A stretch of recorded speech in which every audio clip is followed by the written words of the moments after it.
I'm going to talk about how perfectionism can be used to be racist in this video. When I post videos like this one here, I frequently get asked, but how can that thing you're talking about, like perfectionism or a sense of urgency, be used to discriminate? And even though I gave examples in this video, I'm going to give more intense ones. So this isn't directed at this commenter, but I just wanted to reply to it because the other person who asked about it, I think, deleted their comment. And I wasn't upset by the comment. I think it is a great discussion to have, but I want to make sure it links back to this video so this makes sense. So it's not that every time you try your best or you work really hard or you want something to be perfect that you're racist. That's not what that means. But perfectionism can be weaponized as an excuse to discriminate. I'm going to allude to a more graphic example here that's not work related, but I think will help make the point.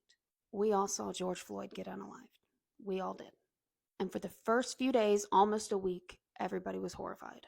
And then it came out that he'd had I think it was a previous drug conviction in the past, or some issue with some woman at another time. And the question is not even if those are true, though that of course would matter in a court of law for those decisions. The question is, why do we think someone has to be perfect to not be unalived slowly and publicly over, in that instance, a possibly potentially fake $20 bill? And if you look for this pattern, you'll see this every time something like this happens with police brutality, or even when people go missing, particularly women of color. The initial shock and empathetic response, and then trying to justify why it happened. And if there's any mistake in someone's past, using that as a, well, that's why it happened. And we do this because in our brains, we want a reason to believe it happened, so we don't think it's going to happen to us. But just because people make mistakes doesn't mean the consequences that are put on them are always measurable to the crime. Now, I'm not a lawyer, I don't work in criminal justice, etc. That is just an example that I think pretty clearly paints how you can abuse something like perfectionism that we have unfortunately all seen. Now, what does this look like at work? Clearly in a hopefully less graphic example, though of course some jobs are life-risking, including being a police officer. I have talked on here before about the Latina woman that I worked for who was exploited heavily by the rest of our white leadership. Leadership as an executive, she was that high up. Overworked, working like 80 to 100 hours a week, intentionally prevented from being able to do her job duties, given bullshit tasks to fill up her time. It was a classic glass cliff situation.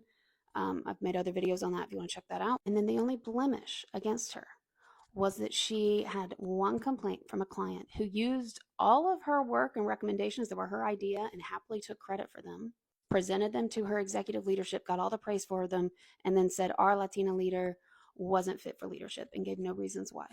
She also said I wasn't fit for leadership and gave no reasons why. And the Latina leader was fired and I was not, even though I provided documentation for both of us on how the client had, in writing, accept all of our deliverables and said she liked them. And anytime she had made any minor complaint, how we had responded, and she had then accepted the deliverables. So that's how perfectionism can be weaponized at work. I know I started with an intense example. It's sadly because I think that illustrates the point really well, because it's more subtle at work, because it's not usually life and death at work. However, work is how people have their livelihoods and move out of poverty. So it is still very important to look at how these constructs function throughout aspects of our lives.